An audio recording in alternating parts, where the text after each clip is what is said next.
All right. Discourse on Metaphysics by G.W. Leibniz. All right.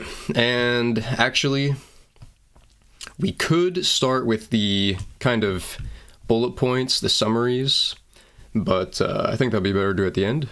And it's kind of short. However, it's almost... A lot of these PDFs, this would be like 1 page. So it'll almost be like this is 60 pages, because each page is kind of dense, but we'll start here.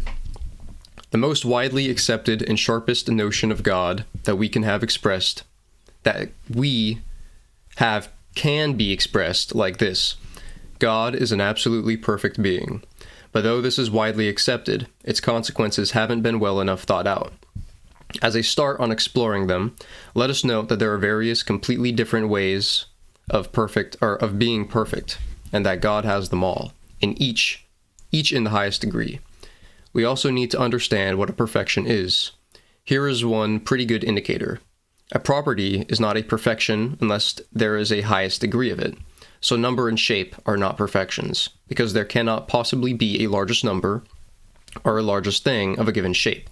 That is, a largest triangle or square or the like. But there is nothing impossible about the greatest knowledge or about omnipotence. Here, greatest possible power. So power and knowledge are perfections, and God has them in unlimited form. It follows that the actions of God, who is supremely, indeed infinitely wise, are completely perfect. This is not just metaphysical perfection, but also the moral kind. His moral perfection, so far as it concerns us, amounts to this. I'm actually going to zoom in a little bit. The more we come to know and understand God's works, the more inclined we shall be to find them excellent, and to give us everything we could have wished. Some people, including Descartes, hold that there are no rules of goodness and perfection in the nature of things, or in God's ideas of them, and that in calling the things God made good, all we mean is that God made them. I am far from agreeing with this. If it were right, then God would not have needed after the creation to see that they were good, as the Holy Scripture says he did. Because he already knew that the things in question were his work. In saying this, and God saw everything that he had made, and behold, it was very good. Scripture treats God as like a man. But its purpose in doing this appears to be to get across the point that a thing's excellence can be seen by looking just at the thing itself, without reference to the entirely external fact about what caused it. Reinforcing that point, this one. The works must bear the imprint of the workman. So some self-referentiality there, all right? Because we can learn who he was just by inspecting them. I have to say that the contrary option strikes me as very dangerous, and as coming close to the view of the Spinozists, that the beauty of the universe and the goodness we attribute to God's works are merely illusions of people who conceive God as being like themselves. Furthermore, if you say, as Descartes did, that things are good not because they match up to the objective standards of goodness, but only because God chose them, you will unthinkingly destroy all God's love and all his glory. So I'm assuming that kind of means, by love here, kind of unity with the work, or reference between the workman and the work. For why praise him for what he's done? Sorry. I think it's also just that if you were to define goodness as made by God, then that wouldn't actually tell you anything about the types of things that God is predisposed to create. Right, yeah, it would be kind of arbitrary. Yeah, and by the way, guys, feel free to chime in.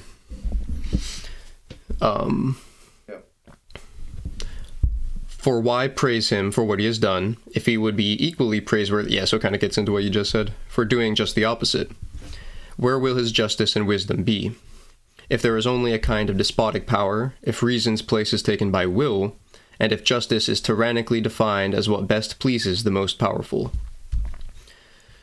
Leibniz here relies on his view that it is through reason that we learn what things are good. And another point, it seems that any act of will presupposes some reason for it, a reason that naturally precedes the act, so that God's choices must come from his reasons for them, which involve his knowledge of what would be good. So they can't be the sources of the goodness of things. That is why I find it weird when Descartes says that the eternal truths of metaphysics and geometry, and therefore also the rules of goodness, justice, and perfection, are brought about by God's will.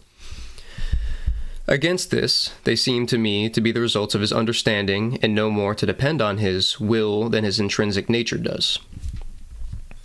Nor could I ever accept the view of some recent philosophers who have the nerve to maintain that God's creation is not utterly perfect, and that he could have acted much better.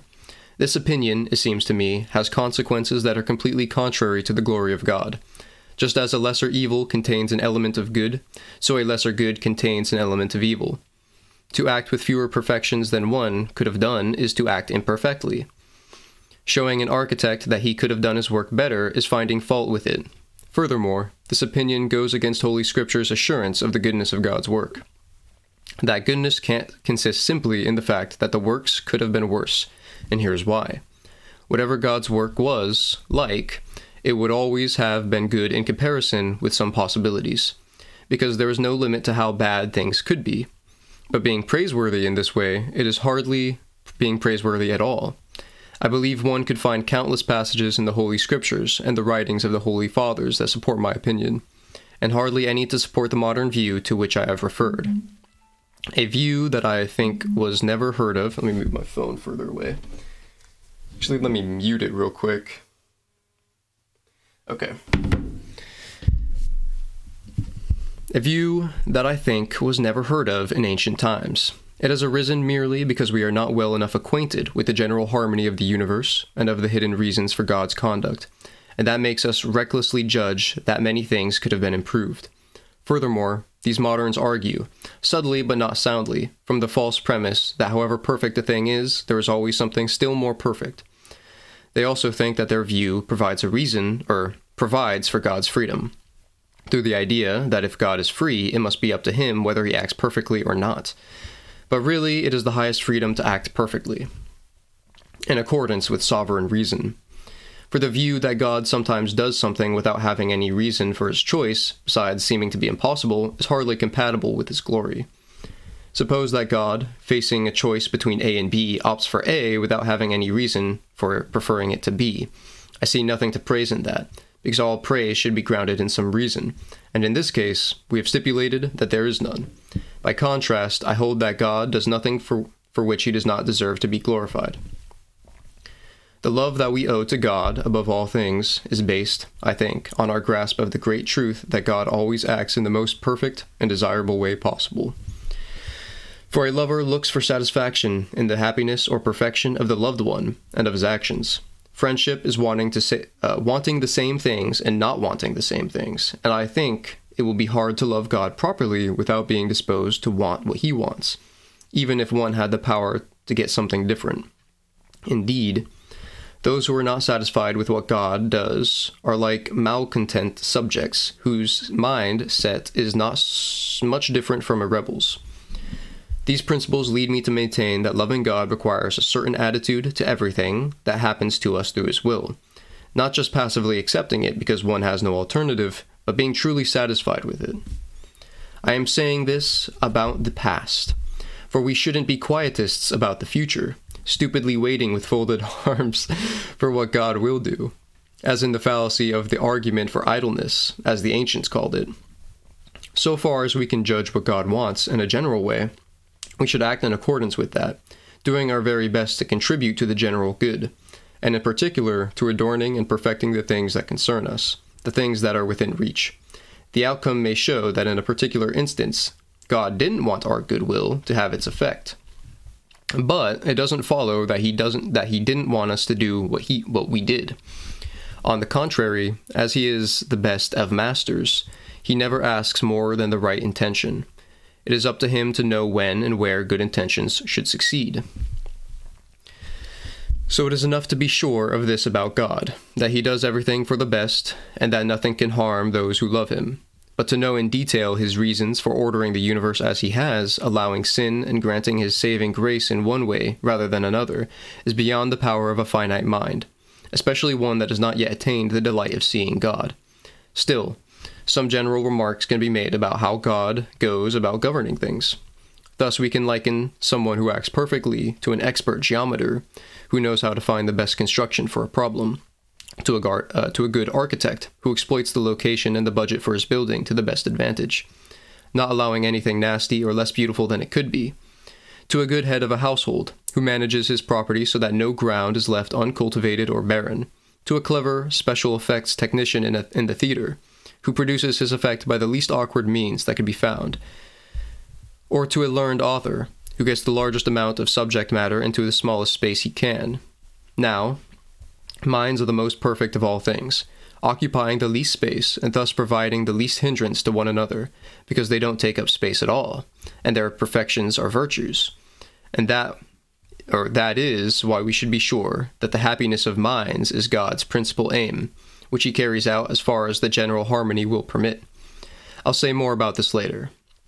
The simplicity of God's ways relate to the means he adopts, while their variety, richness, or abundance relate to ends or effects.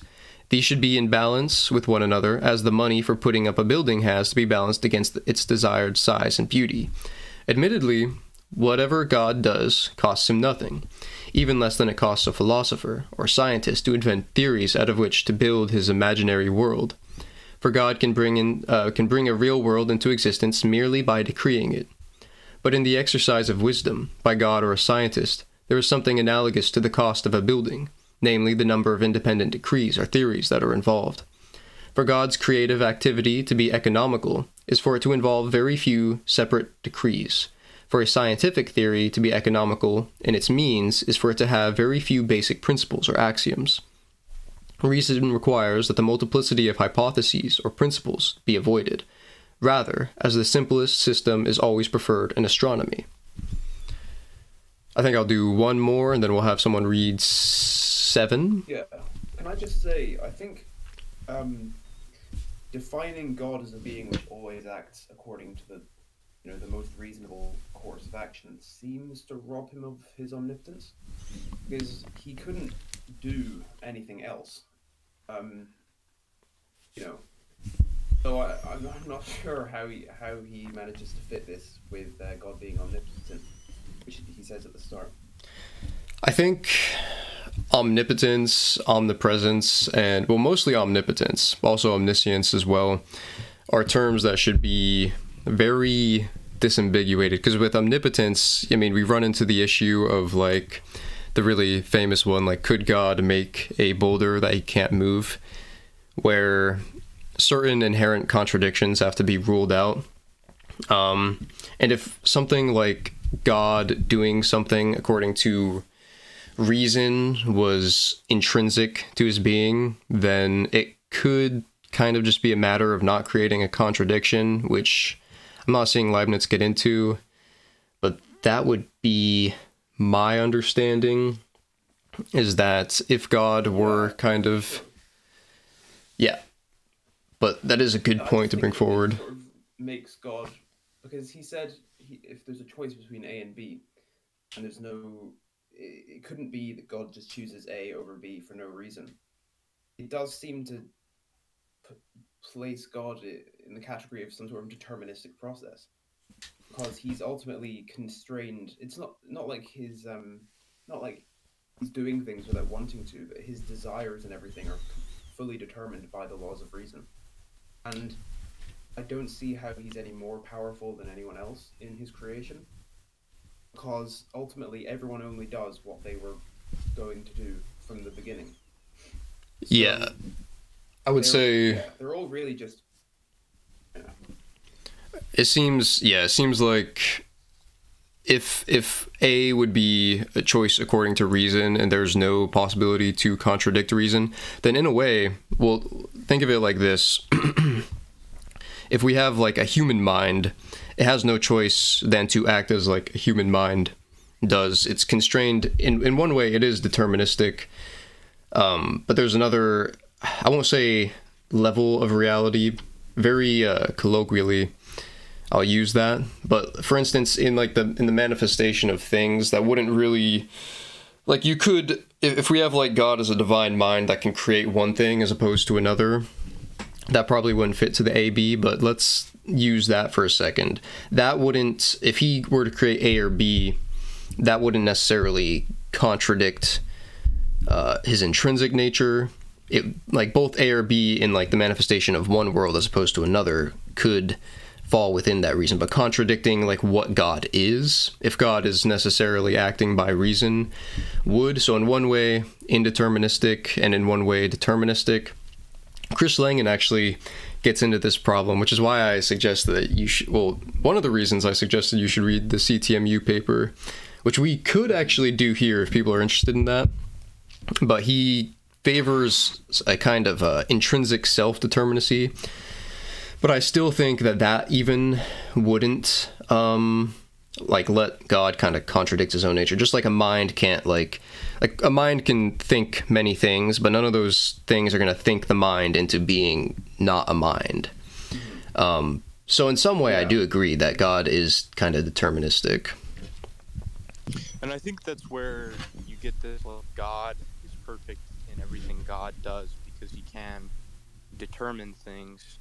God is perfect because he can change the condition without changing himself, right?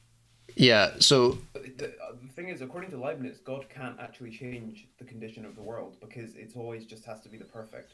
Right, so the point that Leibniz is kind of getting at, and Leibniz, I believe, subscribes to the idea of this world is kind of, basically perfect. So if we take that kind of world manifestation idea I was talking about a second ago, the idea I think Leibniz is kind of getting at is that that would be basically manifested with close proximity to God's, I think the Platonists refer to it as like a seminal reason principle, because there would be very little room for deviation.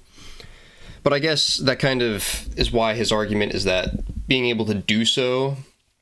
Okay, and let's take that with this kind of idea of intrinsic self-determinacy, that this highest reason principle also encompasses this form of like agency in the form of a kind of like self-awareness, and that you just can't, like, even though there is agency, it's not going to contradict its default nature, which means in a way it is determinate. And maybe Leibniz's view is more kind of determinate, but there has to be something actually making those determinations, which is why I think that intrinsic self-determinacy idea is actually really a good one. Well, it just seems like God isn't the highest or the first cause anymore. It's more like the laws of reason, and God is determined to act by the pre-existing laws of what is good and what is reasonable and what is beautiful. Yeah, it's funny you say it. That's kind of what Platonism gets into with the nous and the one, because the nous would kind of be self-engaged in its own object, which would be derived from the one, which is kind of like what you're talking about. But the nous is the demiurge, which is actually kind of emanating, I guess, soul, really, which would kind of create the world, the phenomenal world, phenomenalize as the world. But yeah, it's actually interesting you say that. Well, I think there's definitely convergence between those positions. Then, I just worry that Leibniz is making God more like us than the highest first principle. Yeah, and my own position would say that the primary difference between like a human, we'll use Leibniz terms, monad, and the monad of monads, God, would be that our souls are actually inhabiting those conditions. My system kind of uses a system of thinking of and then thinking from. So I think that when things are thought of, what mind naturally does is thinks of those or from those things. So kind of a involution or self-involvement with those ideas, and that's like the primary difference, which is why would kind of help explain why we're a little bit more determined or determinate. But yeah, let's read on a little bit. I'm sure we'll get some insights into these, but yeah, good points to bring up. I'll read one more and then someone can read 7. 6. God's wishes or actions are usually divided into the ordinary and the extraordinary. For we should bear in mind that God does nothing that isn't orderly.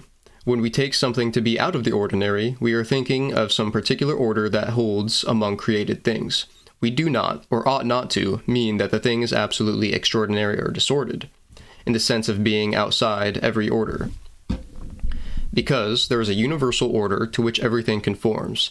Indeed, not only does nothing absolutely irregular ever happen in the world, but we cannot even feign tell a consistent fictional story about such a thing. Suppose that someone haphazardly draws a point on a page, like people who practice the ridiculous art of fortune-telling through geometrical figures. I say that it is possible to find a single formula that generates a geometrical line passing through all those points in the order in which they were drawn. And if someone drew a continuous line, which was now straight, now circular, now of some other kind, it would be possible to find a notion or rule or equation that would generate it. The contours of anyone's face could be traced by a single geometrical line governed by a formula. But when a rule is very complex, what fits it is seen as irregular. So no one can say that no matter how God had created the world, it would have been regular and in some general order. But God chose the most perfect order, the order that is at once simplest in general rules and richest in phenomena, as would be a geometrical line, whose construction was easy, yet whose properties and effects were very admirable and very far-reaching. These comparisons help me to sketch some imperfect picture of divine wisdom, and to say something that might raise our minds to some sort of conception, at least, of what cannot be adequately expressed. But I don't claim that they would explain this great mystery of creation, on which the whole universe depends, which I would say probably happens by increasingly complex composition of more universal forms as they compose with and against one another. That would probably explain such a formula. But any volunteers for 7? We can get someone to read 7 if 2 people want to read. One could do 7, one could do 8. Yeah, I'll do 7 if you want. Yep, cool, let's do it. I'll do 8. Alright. Now, because nothing can happen that isn't orderly, miracles can be said to be as orderly as natural events.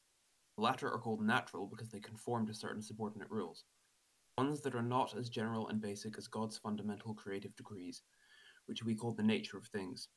This nature is only a way in which God customarily goes about things, and he can give it up if he has a reason for doing so, a reason that is stronger than the one that moved him to make use of these subordinate maxims in the first place.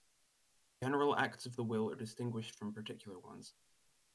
Using one version of this distinction, we can say that God does everything according to his most general will, which conforms to the most perfect order that he has chosen. That he also has particular wills, which are exceptions, not the most general of God's laws, which regulates the whole order of the universe, and to which there are no exceptions, but to the subordinate maxims, now I've mentioned, the ones that constitute nature. Any object of God's particular will is something he can be said to want.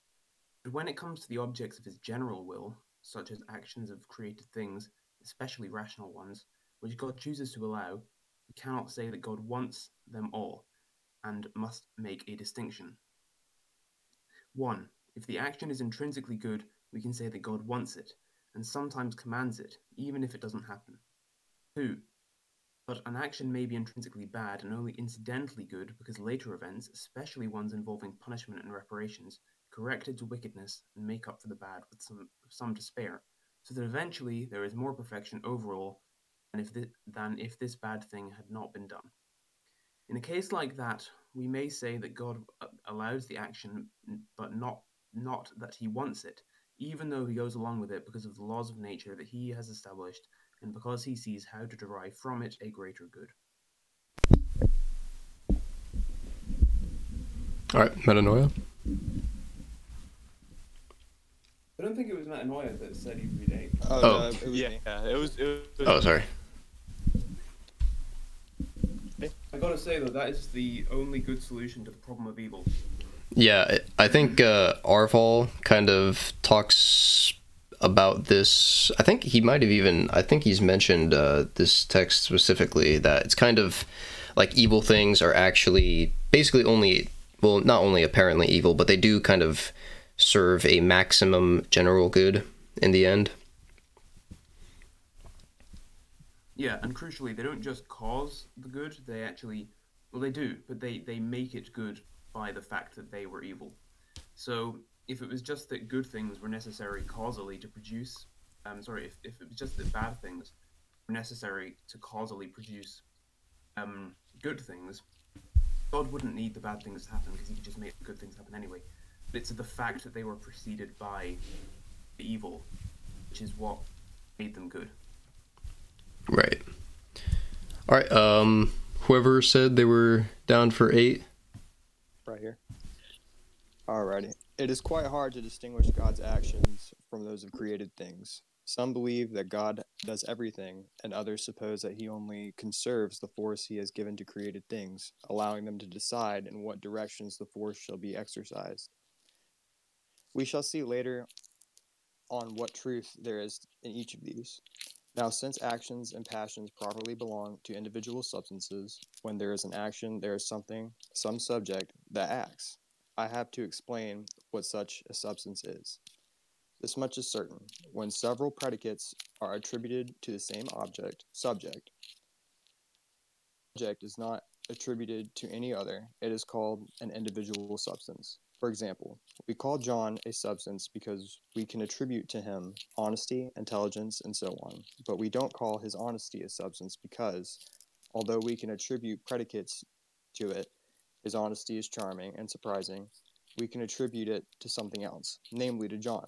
In contrast, John cannot be attributed to anything else, but that explanation is only nominal. All it does is to relate our calling a thing, a substance, to other facts concerning what we say about it. Beyond that, we need to think about what it is for something to be truly attributed to a certain subject. Example given, what it is for honesty to be a property of John.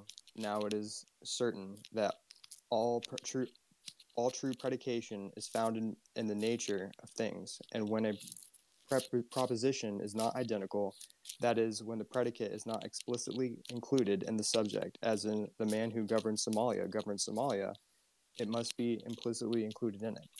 This is what philosophers call NSA. I don't know if I'm saying that correctly. Being in. When they say that the predicate is in the subject, so the notion of the subject term must always include that of the predicate, so that anyone who understood the subject notion perfectly would also judge that the predicate belongs to it. We can therefore say that the nature of an individual substance or of a complete being is to have a notion so complete that is sufficient to include and to allow the deduction of all the predicates of the subject to which that notion is attributed. An accident, on the other hand, is a being whose notion doesn't involve everything that can be attributed to the subject to which that notion is attributed. Thus, Alexander the Great's kinghood is an abstraction from the subject, leaving out much detail, and so is not determinate enough to pick out an individual and doesn't involve the other qualities of Alexander or everything that the notion of that prince includes, whereas God, who sees the individual notion or thisness of Alexander, sees it in it. At the same time, the basis and the reason for all the predicates that can truly be said to belong to him, such as, for example, that he would conquer Darius and Porus, even to the extent of knowing a priori, and not by experience, whether he died a natural death or by poison, which we can know only from history. Furthermore, if we bear in mind the interconnectedness of things, we can say that Alexander's soul contains, for all time, traces of everything that did and signs of everything that will happen to him, and even marks of everything that happens in the universe, although it is only God who can recognize them all. All right, I like this one. This definitely sounds deterministic, but go ahead. I wanted to go back to 7 real quick. I just wanted to make sure I'm not like misunderstanding this. Was he saying that apparently evil things only happen like retrocausally to like justify the good correcting it? I don't think it's retrocausal so much as the good or the evil things kind of ultimately serving a greater good that can only be achieved if like apparent evils happen. Gotcha. Yeah, so and with 8 I found it pretty interesting because I think the main subject in this part is basically saying that attributes don't need to be reified as substances. Like if John is smart, maybe that's not a great example, but if John is smart, we don't need to reify smartness. I mean, we could in a different sense, but just for this example, as a substance or like as a principle that is extrinsic to him, it's just intrinsically contained within that soul. Just in that example, kind of a bad one, but I think that's very useful with something like God. If God is absolute or if God is unitary, the idea of unity, and this kind of maybe Platonism wouldn't agree too much, but if God is unitary by default and is like intrinsically unitary, we wouldn't have to reify the concept of oneness to precede God. And maybe there is a reason to do that, but just you wouldn't have to based on the idea that God is unitary or God is absolute. It could be that he just intrinsically is absolute, has these attributes, and these attributes don't need to be reified. And then the rest of this sounds pretty deterministic, but I think Leibniz would kind of go for a determinism that is kind of just a consequence of the way that the agent is, not in a way that necessarily negates agency. In a way it kind of would, but interesting. I'll pick up at 9. Like, in the sense that the agent can do whatever he wants, but what the wanting is determined by the agent's prior conditions. Right, yeah, absolutely. It absolutely would too. So it's an interesting dialectic between determinacy and, I guess, indeterminacy, but definitely super interesting. But he seems to be sort of saying that the prior conditions logically determine the next conditions, in the sense that you can like deduce them from the concept of the prior conditions, which would, I mean, I guess that fits with his rationalism, but it's an extremely strong claim, because he's basically saying that all the metaphysical laws and all of the causal laws and everything are all tautologies, really, because in order to be able to logically derive them, they have to be, provable as tautologies. Right, so they're like necessary subsequents of what the condition is, and if God was like as infinitely wise as Leibniz is suggesting, then it would kind of make sense that even like extremely far out, if you have like this incredibly wise mind, you could maybe deduce those subsequents and like how a condition would unravel as it evolves and involves evolution from involution. It's definitely an interesting idea. I'll pick up on 9 here. Several considerable paradoxes follow from this. Amongst others, that it is never true that two substances are entirely alike, differing only in being two rather than one. It also follows that a substance cannot begin except by creation, nor come to an end except by annihilation. And because one substance cannot be destroyed by being split up, or brought into existence by the assembling of parts, okay, so kind of like a Gestalt, which is, I believe, a German word for whole that is greater than its parts. I guess holos is similar to that. In the natural course of events, the number of substances remains the same, although substances are often transformed.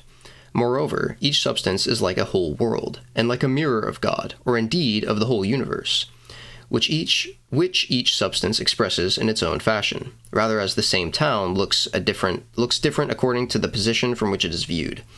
So he, in monadology, I think he touched on an interesting take on the many worlds theory, which is kind of, I'll try to sum it here, is that there's one world, but the perspective of that world kind of pluralizes it in a way, probably similar to how soul could be seen as one thing that is pluralized, and maybe the perspective, the position that is being talked about would actually be condition, which is posterior to soul.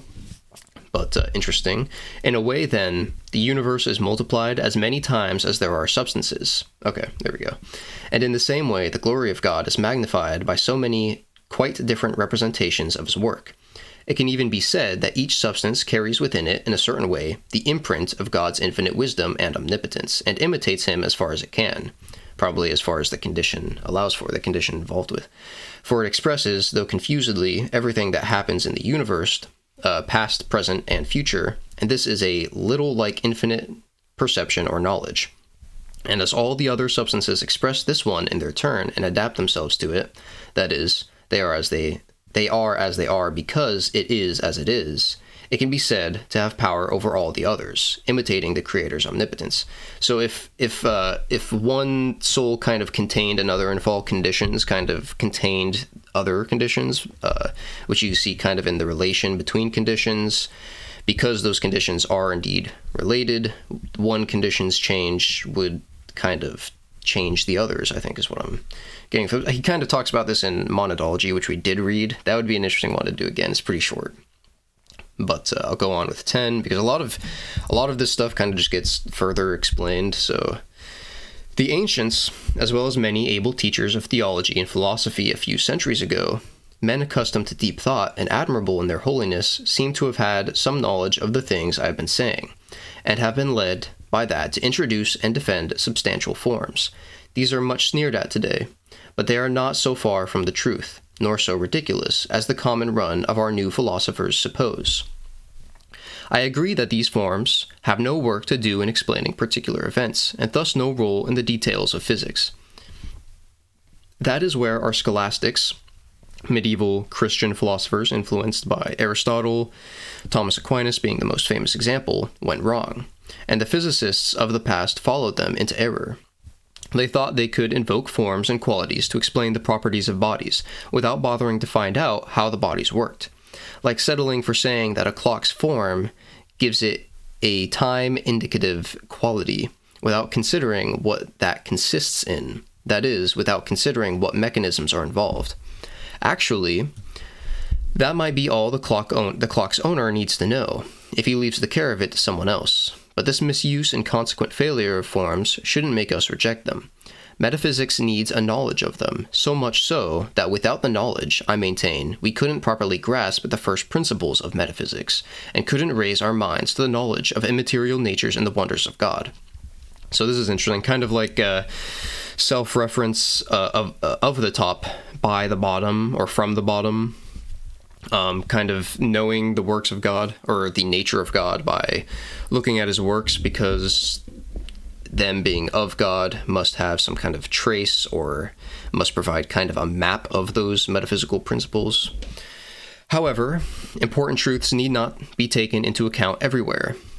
A geometer need not to worry about the famous labyrinth of the composition of the continuum, that is, the puzzles that arise from the idea that a line has no smallest parts, and the huge difficulties to be found in trying to reconcile free will with God's providence need not trouble a moral philosopher, still less a lawyer or politician, for the geometer can do all his proofs and the politician can complete his plans without getting into those debates, necessary and important though they are in philosophy and theology, in the same way a physicist can explain his experiments, sometimes using simpler experiments he has already made, sometimes proofs in geometry and mechanics without needing to bring in general considerations belonging to another sphere.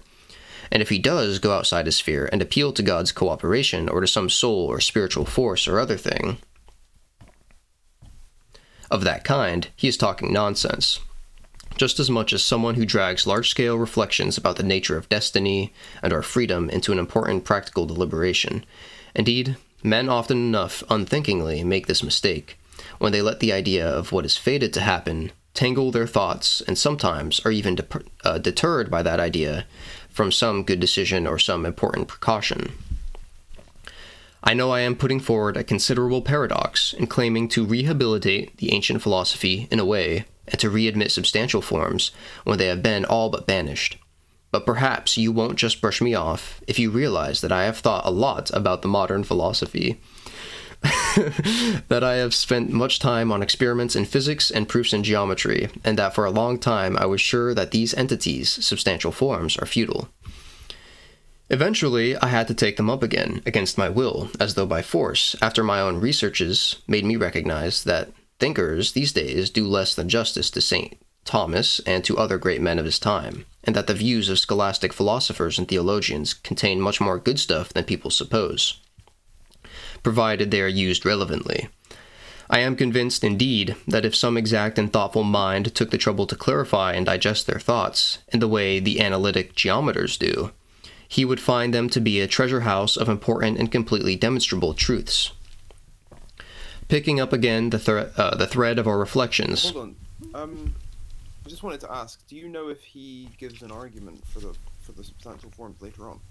I don't. I haven't looked through this, but I'm assuming it would be kind of funny if he's just like, let's see, where does he say that? That's why I laughed at Yeah.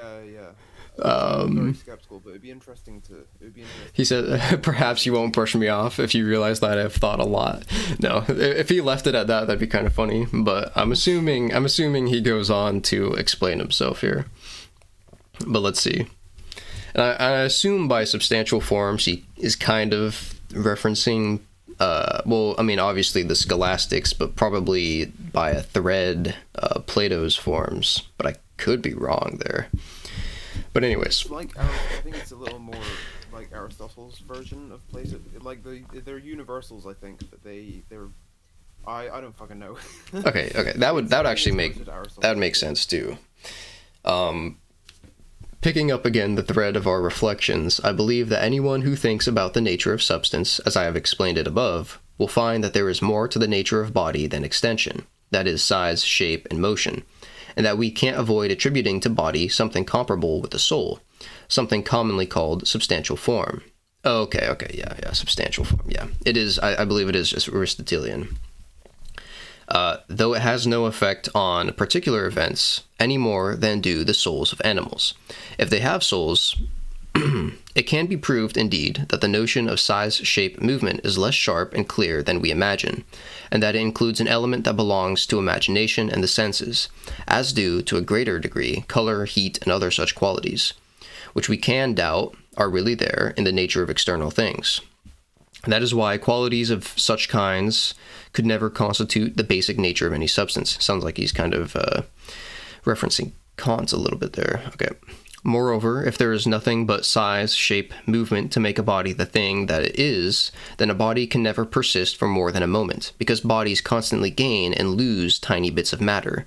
However, the souls and substantial forms of bodies other than ours are quite different from our thinking souls.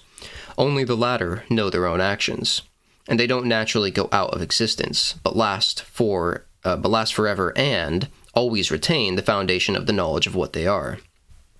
This is what makes them alone liable to punishment and reward, and what makes them citizens of the Republic and of the universe, of which God is the monarch. It also follows that all other creatures must serve them. I shall say more about that later. So, thus far, it seems his argument is that because matter in itself could not retain form, that it's some substantial form. I keep saying condition a lot, but if it's like a condition inhabited by the soul, then that substantial form would impart it to matter continuously.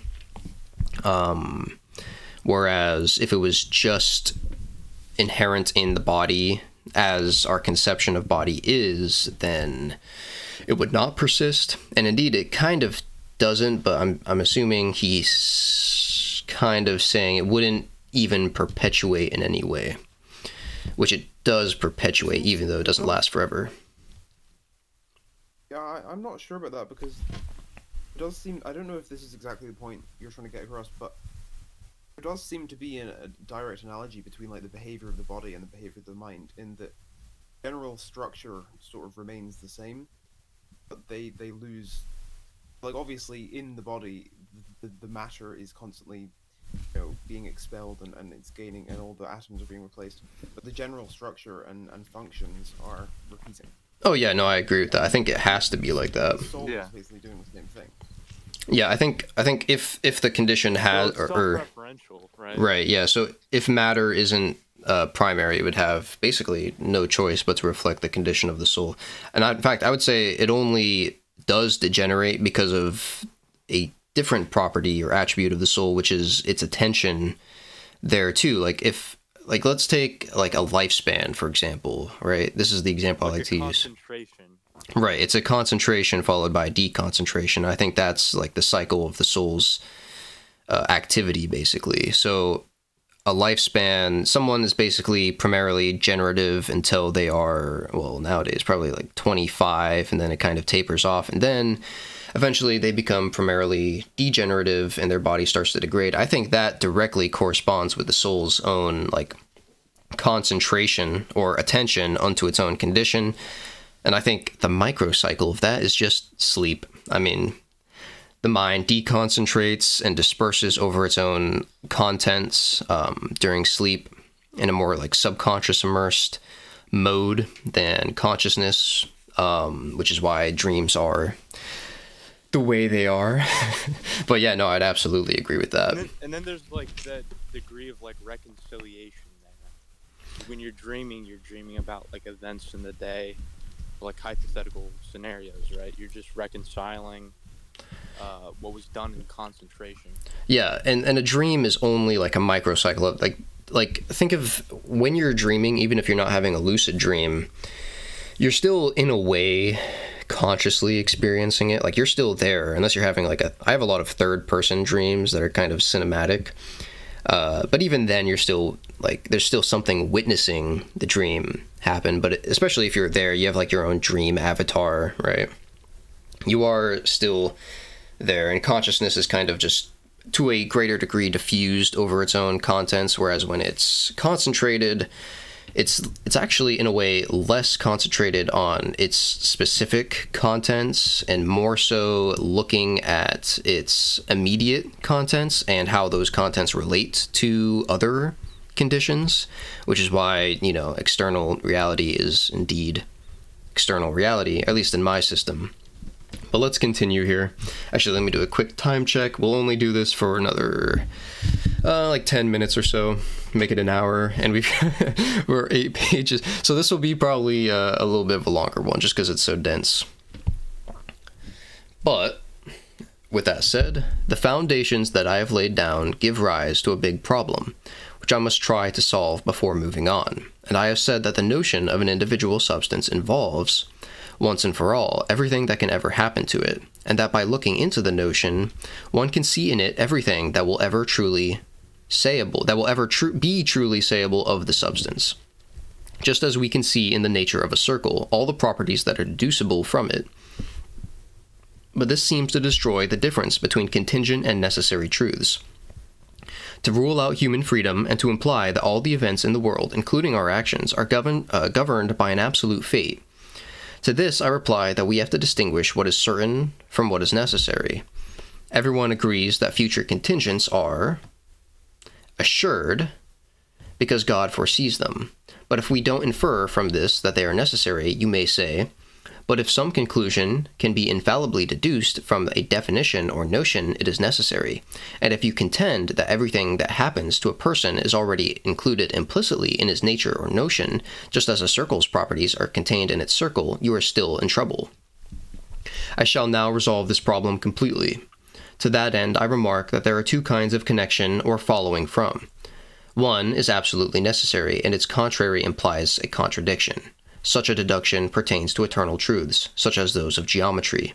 This other is necessary not absolutely, but only ex hypothesi, and so to speak, accidentally. It doesn't bring us to it is necessary that P, but only given Q, it follows necessarily that P. Something that is necessary only ex hypothesi is contingent in itself, and its contrary does not imply a contradiction. This second kind of connection is based not purely on ideas and on God's understanding alone, but also on his free decrees and on the history of the universe. Let us take an example. Since Julius Caesar will become the permanent dictator and master of the Republic and will overthrow the freedom of the Romans, these actions are comprised in his perfect or complete notion, because we are assuming that it is the nature of such a perfect notion of a subject to include everything, so that the predicate can be contained in the subject. It could be put like this: it is not because of that notion or idea that Caesar will perform the action, since that notion applies to him only because God knows everything. You may object, but his nature or form corresponds to that notion, and since God has imposed this character or nature or form on him, from then on he must necessarily act in accordance therewith. I could reply to that by bringing up the ease of future contingents, or the case of future contingents. They have as yet no reality except in God's understanding and will. Yet since God has given them that form in advance, they will nevertheless have to correspond to it. So I could counterattack by challenging you to choose between two options, each of which you will find uncomfortable. Either one, say that future contingents are really necessary and not contingent, or two, say that God does not know them in advance. But I prefer to resolve difficulties rather than excusing them by likening them to other similar ones. And what I am about to say will throw light on both of the above problems. Applying now the distinction between different kinds of connection. I say that whatever happens in accordance with its antecedents is assured but not necessary. For someone to do the contrary of such an assured outcome is not impossible in itself, although it is impossible ex hypothesi. That is, impossible given what has gone before. For if you were capable of carrying through the whole demonstration, proving that this subject, Caesar, is connected with this predicate, his successful power-grabbing enterprise, this would involve you showing that Caesar's dictatorship and its foundation in his notion or nature, that a reason can be found there, in that notion or nature, why he has decided to cross the Rubicon rather than stop at it, and why he won rather than lost the day in the Battle of Pharsalus, you would be discovering that it was only rational and therefore assured that this would happen, but that it is not necessary in itself, i.e., I'm assuming kind of the actions are not necessary, because it would kind of reify them. That's the distinction he's making, maybe. Or that the contrary implies a contradiction. In a somewhat similar way, it is rational and assured that God will always do the best, although the idea of his doing what is less perfect implies no contradiction. What you have discovered would not be something whose contrary implies a contradiction, because as you would find, the supposed demonstration of this predicate of Caesar's is not as absolute as those of numbers or of geometry.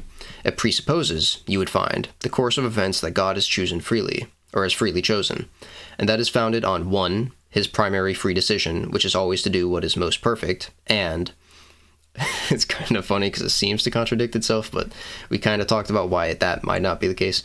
2, his decision regarding human nature, namely that men will always, though freely, do what seems the best. Now, any truth which is founded on this sort of decision is contingent, even though it is certain, because decisions have no effect whatsoever on the possibility of things, and, to repeat myself, although God is sure to always choose the best, that doesn't stop something less perfect from being and remaining possible in itself, even though it won't happen, for what makes God reject it is its imperfection, not its being impossible, which it is not. And nothing is necessary if its opposite is possible. So we are well placed to resolve these kinds of difficulty. So it seems like if there's even a fathomable opposite, it can't be absolutely necessary. However great they may seem. Yeah, I just think that's really, I don't understand this distinction, because like any mathematical necessary truth is also derivable from axioms, right? And he's saying, I think he said earlier, he was like, oh, it's not absolutely necessary if it's only necessary following from something else. But if that thing that it's following from is necessary, then it just seems like, to me, that it is necessary. Yeah, I don't think I think it's kind of, I think his distinction isn't to say they aren't similar, but kind of to break it down a little bit, because if something is contingent, the thing itself that is contingent wouldn't be the necessary thing causing it, but I'm not entirely certain. It does seem, I definitely get what you're saying, because it would still be, like, that contingency would still be intrinsically contained in the necessary being, or the necessary substance, or whatever. But, yeah, it seems like not quite a distinction without difference, but I guess kind of a disambiguation. But it'll be interesting to see where he goes with this and what he's trying to justify with that, and whether that holds water. but I'll continue on. So we are all well placed to resolve these kinds of difficulty, however great they may seem. And in fact, they are equally serious for everyone else who has ever dealt with this matter.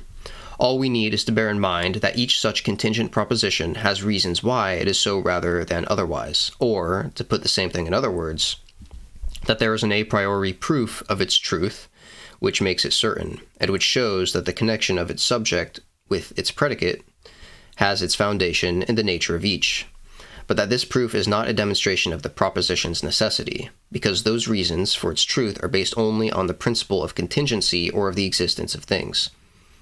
That is, on what is or what appears the best among a number of equally possible things.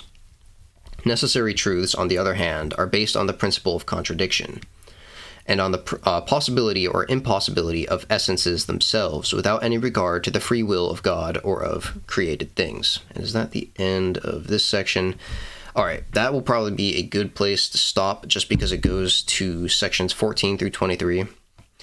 And it looks like we're like a third the way through, although the last couple pages are kind of a recap, which should be interesting, kind of to weigh against the bulk of the contents. We do that at the very end. But yeah, it seems like it's kind of just a almost semantic disambiguation of the thing that is contingent not actually being the necessary thing itself. Yeah, is there any closing thoughts for this? Just jot down the page number. Yeah, we're on page 9. It'll be tough to find. Okay, yeah. It's basically like we read, well, besides the first 2 or 3 introduction pages, a good like 14 pages if you count each of these as 2. But yeah, I'll write it down anyways.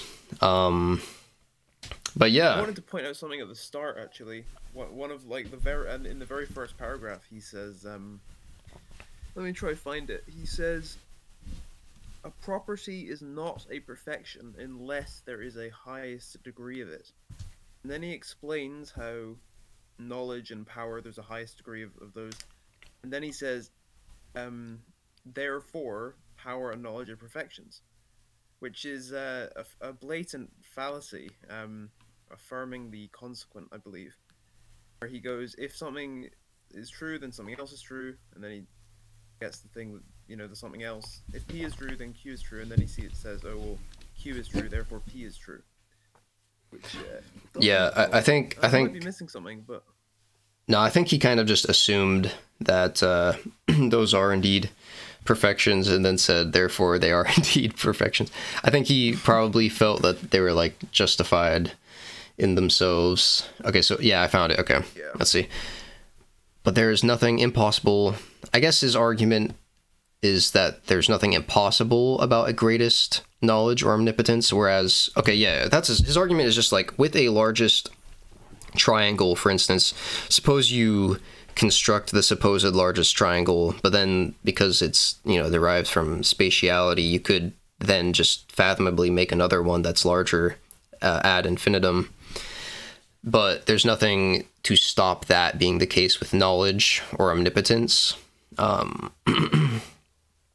So, yeah. I completely agree that it's like they're possibly perfections.